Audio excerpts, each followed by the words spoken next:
Weather sir 40 years experience ಇರೋರು ಟೀಚಿಂಗಲ್ಲಿ, ರಿಸರ್ಚಲ್ಲೆಲ್ಲ ಹಲವಾರು ವರ್ಷಗಳ ಅನುಭವನ ಹೊಂದಿರೋರು. ಹಲವಾರು ಕಾಲೇಜ್ಗಳಲ್ಲಿ ಸ್ಪೆಷಲಿ ಇಂಜಿನಿಯರಿಂಗ್ ಕಾಲೇಜಸ್ಗಳಿಂದ ಅವರು ಪ್ರೊಫೆಸರ್ ಆಗಿ, ವೈಸ್ ಚಾನ್ಸಲರ್ ಆಗಿ, ಹಲವಾರು ಹುದ್ದೆಗಳಲ್ಲಿ, ಡೈರೆಕ್ಟರ್ ಆಗಿ ಹಲವಾರು ಹುದ್ದೆಗಳಲ್ಲಿ ತಮ್ಮ ಸೇವೆಯನ್ನು ಶಿಕ್ಷಣ ಕ್ಷೇತ್ರದಲ್ಲಿ ನೀಡ್ತಾ ಬಂದಿದ್ದಾರೆ. ಇವರು ನರ್ಸರೀಸ್ ಆಫ್ ಟ್ಯಾಲೆಂಟ್ ಕಾರ್ಯಕ್ರಮದ ಮೂಲಕ ನಡೆಸಲಾಗುತ್ತಿರುವಂಥ ತರಗತಿಗಳಿಗೆ ಇವತ್ತಿನ ದಿನದಿಂದ ಅವರು ವಿಶೇಷ ಉಪನ್ಯಾಸಗಳನ್ನು ಅವರು ಕೂಡ ಕಾರ್ಯಕ್ರಮಕ್ಕೆ ಸ್ವಾಗತಿಸಿದ್ದಾರೆ. ಹಾಗೆ ಮಕ್ಕಳನ್ನ ವಿವಿಧ ಭಾಗಗಳಿಂದ ಕರ್ಕೊಂಡು ಬಂದಿರೋಂಥ ಎಲ್ಲ ಪೋಷಕರು ಕೂಡ ಸಂಸ್ಥೆಯ ವತಿಯಿಂದ ತುಂಬ ಹೃದಯದ ಸ್ವಾಗತವನ್ನು ಬಯಸ್ತೀವಿ. ನೀವೆಲ್ಲ ತುಂಬ ಶ್ರಮ ಪಟ್ಟಿದ್ದೀರಾ. ಆ ಶ್ರಮ ಪಟ್ಟಿರೋದ್ರಿಂದ ತುಂಬ ಆಸಕ್ತಿ ಇದೆ ನಿಮಗೆಲ್ಲ ಕಲಿಯೋಕ್ಕೆ ಅಂತ ನಾನು ನಿಮಗೆಲ್ಲ ಆಸಕ್ತಿ ಇದೆ ಕಲಿಯೋಕ್ಕೆ. ಈ ಒಂದು ಕನ್ನಡದಲ್ಲಿ ಏನು ಕಾರ್ಯಾಗಾರ ಅಂತೀವಿ, ಇಂಗ್ಲೀಷ್ನಲ್ಲಿ ವರ್ಕ್ಶಾಪ್ ಅಂತೀವಿ. ಅದಕ್ಕೆ ನಾವು ಬೇಸಿಕಲಿ ಯಾವ ಥರ ಇದನ್ನು ನಾವು ಈ ಥರ ಕಾರ್ಯಕ್ರಮ ಯೋಜಿಸ್ತೀವಿ ಅಂತಂದರೆ, ಒಂದು 4 ದಿವಸ 15-20 ತಾಸು ಇಲ್ಲಿ ಕೂತು ನೀವು ಸಮಯ ಕಳೆದು ಒಂದಿಷ್ಟು ಕಲಿಯೋದಕ್ಕೆ ಬೇಕಾಗೋ ಮಾನಸಿಕ ಹಾಗೂ ದೈಹಿಕ ಶ್ರಮ, put effort both of mind as well as of body.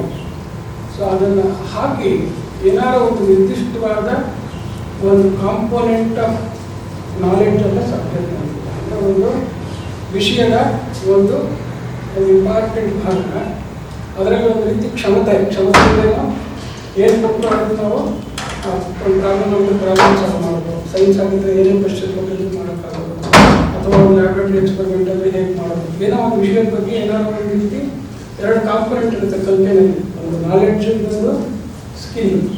Knowledge ಅಂತಂದರೆ ಅದೇನು, ಯಾಕೆ, ಹೇಗೆ ಅದೆಲ್ಲ.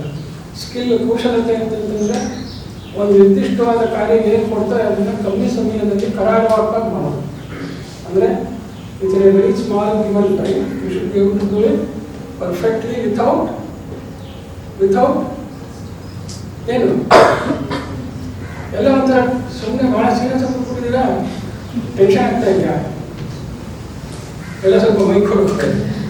ಸೊ ಡೂಯಿಂಗ್ ಪರ್ಫೆಕ್ಟ್ಲಿ ವಿಥೌಟ್ ಅಂದರೆ ಏನಂತ, ವಿಥೌಟ್ ಏನು ಅಚ್ಚುಕಟ್ಟಾಗಿ ಮಾಡಬೇಕು. ಯಾವುದೇ ರೀತಿ ಮಿಸ್ಟೇಕ್ ಇದ್ದೀರಾ, ಯಾವುದೇ ರೀತಿ ತಪ್ಪಿದ್ದೀರಾ. ಸೊ ಏನೇ ಒಂದು ಕೆಲಸ ಕೊಟ್ಟು ಯಾವುದೇ ತಪ್ಪಿದ್ದೀರಾ ಕರಾರುವಾಕ್ಕಾಗಿ ಕಮ್ಮಿ ಸಮಯದಲ್ಲಿ ಮಾಡೋದಕ್ಕೆ ಕಾಂಪಿಟೆನ್ಸ್ ಇದೆ. ಅದಕ್ಕೆ ಆ ಒಂದು ರೀತಿ ತಪ್ಪೆ ಮಾಡಿದ್ರೆ ಒಂದು ಕೆಲಸನ ಮಾಡೋದು, ಡೂಯಿಂಗ್ ಥಿಂಗ್ಸ್, ಅದಕ್ಕೆ ಸ್ಕಿಲ್ ಅಂತ ಕರೀತೀವಿ. Knowing things knowledge, ಡೂಯಿಂಗು.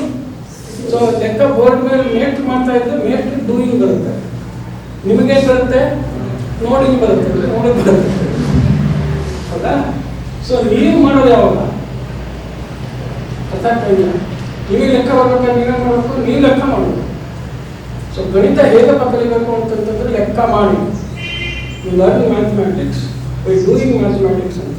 Doing mathematics ಅಂದ್ರೇನು, ಲೆಕ್ಕ ಹಾಕ್ಕೊಂಡು ನಾವೇ ಕೂತ್ಕೊಂಡು ತಲೆ ಉಪಯೋಗಿಸಿ ಐಡಿಯಾ ಮಾಡಿಕೊಂಡು ಇದೇ ಮುಂದೆ ಜಗ್ಗಾಗಿ ಲೆಕ್ಕ ಸಾಲ್ವ್ ಮಾಡೋದಿಲ್ಲ, ಅದು ಡೂಯಿಂಗ್ ಮ್ಯಾಥಮ್ಯಾಟಿಕ್ಸ್. ನಿಮ್ಗೇನು ಇದು ಓದಕ್ಕೆ ಬಂತು ಎಷ್ಟಿದು,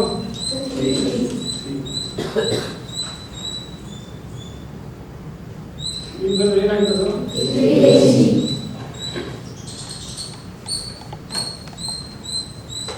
ನಿಮ್ಗಂದ್ರೆ ಏನಾಯ್ತು. ಈಗ 30 ಅನ್ನೋದು ಕೌಂಟಲ್ಲಿ ಜಾಸ್ತಿ ಕೌಂಟ್ ಅಲ್ವಾ, 3 ಅನ್ನೋದು ಕಮ್ಮಿ ಕೌಂಟು. ಸೊ ನಾನು ಬರೀ 30 ಬಂದರೆ ಯಾವ್ದು ದೊಡ್ಡದು ಅಂತ ಹೇಳ್ತೀರಾ, 30 ದೊಡ್ಡದು ಅಂತ ಹೇಳ್ತಾರೆ. 3 kg 30 ಗ್ರಾಮ್ ಅಂತ ಬಂದರೆ ಹೌದಾ. ಬಟ್ ಎರಡಕ್ಕೂ ಉಪಯೋಗಿಸಿದ್ದೇನೆ ಹೇಳಿ, ಎರಡಕ್ಕೂ ನಂಬರ್ ಉಂಟು. ನಂಗೆ ನಂಬರ್ ಏನು ಅಂತ ತರುತ್ತೆ. ಈಗ ನೋಡಿ, ನಾನು 3 kg ಪ್ಲಸ್ 30 ಗ್ರಾಮ್ ಅಂತ ಮಾಡೋಣ. 3 kg ಪ್ಲಸ್ 30 ಗ್ರಾಮ್ ಅಂತ ಮಾಡ್ಬೋದಾ? ಆದರೆ 3 + 30 ಮಾಡ್ಕೊಡ್ತೀರಲ್ವಾ,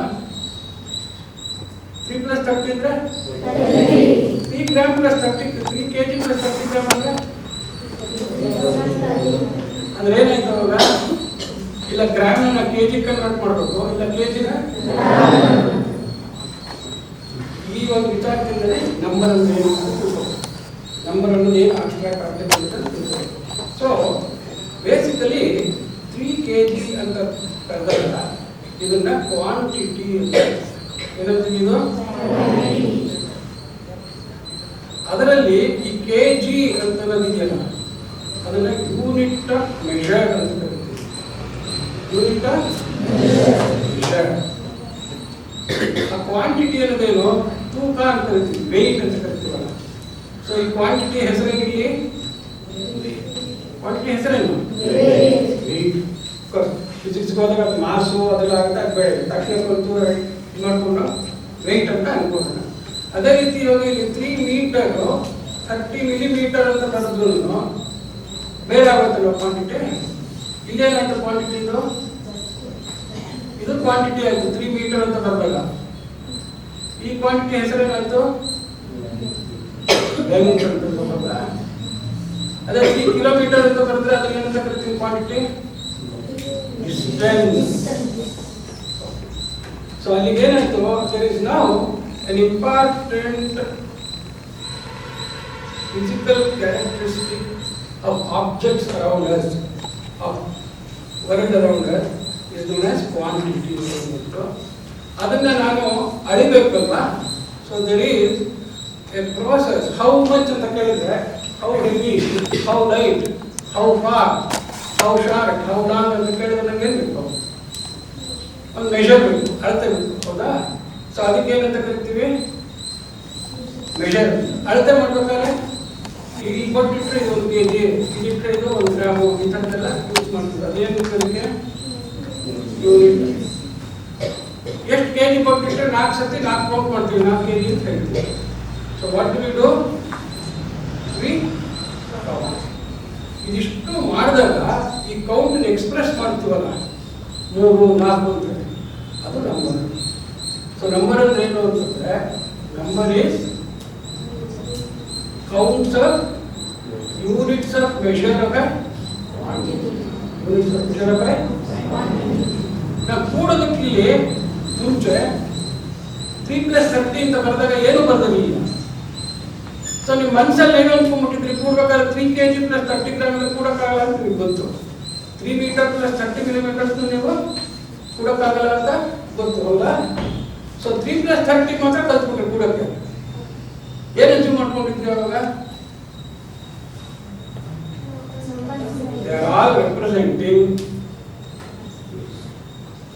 the units of measure, same units of measure of the same quantity ಅಂತ ಅಚೀವ್ ಮಾಡ್ಕೊಂಡಿದ್ರಿ, ಹೌದಾ. ಸೊ ಮನಸ್ಸಲ್ಲಿ ಆ ಥರ ಇದನ್ನ 3 + 30 ಅದು kg ಆಗಿದ್ರೆ kg ಆಗಿರುತ್ತೆ, ಮೀಟರ್ ಆಗಿದ್ರೆ ಮೀಟರ್ ಆಗಿರುತ್ತೆ, ಡಿಗ್ರಿ ಸೆಂಟಿಗ್ರೇಡ್ ಆಗಿದ್ರೆ ಡಿಗ್ರಿ ಸೆಂಟಿಗ್ರೇಡ್ ಆಗಿರುತ್ತೆ. ಸೊ ಏನೇ ಯೂನಿಟ್ ಅಂತ ಬರುತ್ತೆ.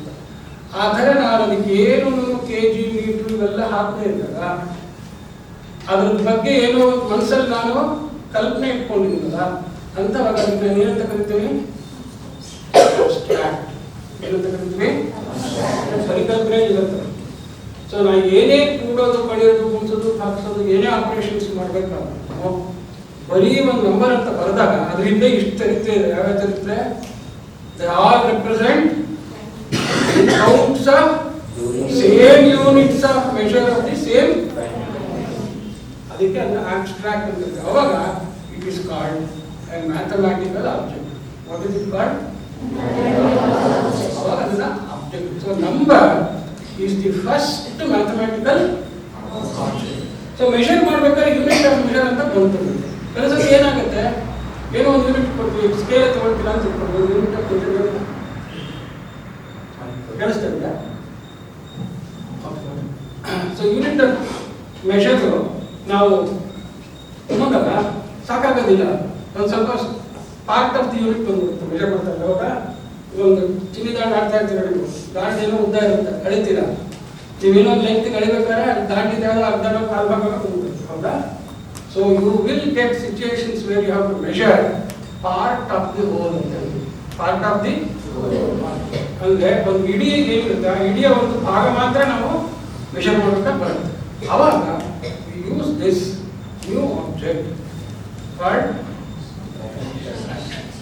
ಸೊ ಒಂದು ಯಾವುದೇ ಒಂದು ಯೂನಿಟ್ ಇರುತ್ತೆ, 1 ಅಂತ ಬಂದ್ರೆ ಏನದು ಒಂದು unit. It is unit of measure. 1 ರೂಪಾಯಿ ಆಗಿರ್ಬೋದು, 1 ಕೆಜಿ ಆಗಿರ್ಬೋದು, 1 ಮಿಲಿಮೀಟರ್ ಏನಾಗ್ಬೋದು, ಅದನ್ನ ನಾನು ಅಳೆಯೋದಕ್ಕೋಸ್ಕರ ತುಂಬಾ ಆಕ್ಯುರೇಟ್ ಇರಬೇಕು ಅಂತಂದ್ರೆ 3 ಭಾಗ ಮಾಡ್ಬೋದು. ಸ್ವಲ್ಪ ಸಾಕು ಅಂತಂದ್ರೆ 4 ಭಾಗ ಮಾಡಿ. 4 ಭಾಗ ಅಂದ್ರೆ ಏನಿದೆ, ಈಕ್ವಲ್. ಅರ್ಥ ಏನಿರಬೇಕು, 1 is divided into 4 equal. 4 ಅದರ ಈಕ್ವಲ್ ಪಾರ್ಟ್ ಮಾಡಿದಾಗ ಯೂನಿಟ್ ಈಗ 1/4 ಯೂನಿಟ್ ಅಂತ ಕರಿತೀವಿ. ಏನಂತ ಕರಿತೀವಿ? ಈ ತರದ್ದು 3/3 ಯೂನಿಟ್ ತಗೊಂಡ್ರೆ ಅದನ್ನ 3/1/4 ಅಂತ ಕರಿತೀವಿ. ಅದನ್ನ ಕರಿತೀವಿ. ಅದನ್ನ ನಾನು ಅಷ್ಟೊಂದು ತನಕ ಬರೆಯೋದಕ್ಕಾಗಲ್ಲ ಅಂತ ಮ್ಯಾಥಮೆಟಿಕ್ಸ್ ನನಗೆ ಸೋಮಾರ್ತಾರೆ ತುಂಬಾ ಬರೆಯಕ್ಕೆ ಇಂಗ್ಲಿಷ್ನ. ಅದಕ್ಕೆ ನಾವೇನ್ ಮಾಡ್ತೀವಿ, ಬರೀ ಸಿಂಬಲ್ ಉಪಯೋಗಿಸ್ತೀವಿ. ಯಾಕೆಂತಂದ್ರೆ ನಾವು ಲೆಕ್ಕ ಮಾಡೋದಕ್ಕೆ ಗಮನ ಹರಿಸ್ತೀವಿ, ಲೆಕ್ಕ ಎಕ್ಸ್ಪ್ಲೈನ್ ಮಾಡೋದಕ್ಕೆ ಇಂಗ್ಲಿಷ್ ಜಾಸ್ತಿ ಉಪಯೋಗಿಸೋದು. 3/1/4 ಅಂತಂದ್ರೆ ಏನರ್ಥ?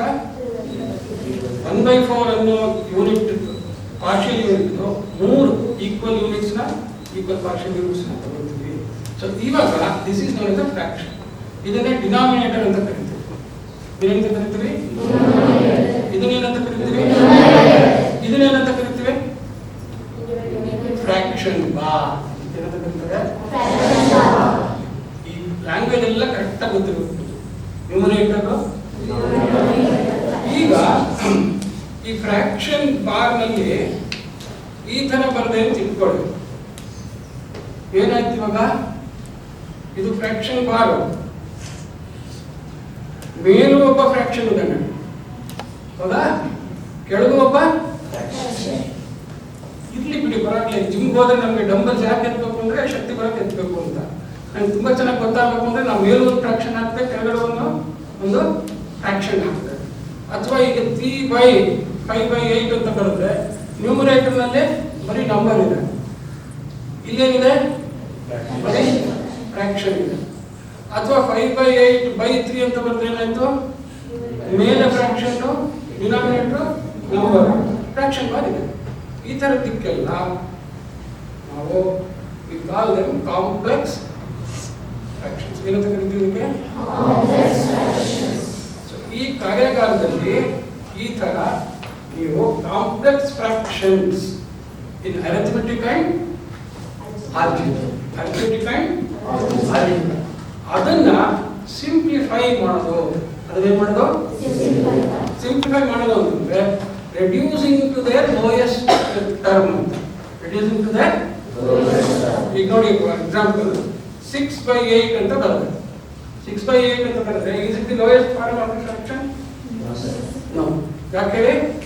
ಇಲ್ಲಿ 3 into 2 ಇದೆ, ಇಲ್ಲಿ 4 into 2 ಇದೆ.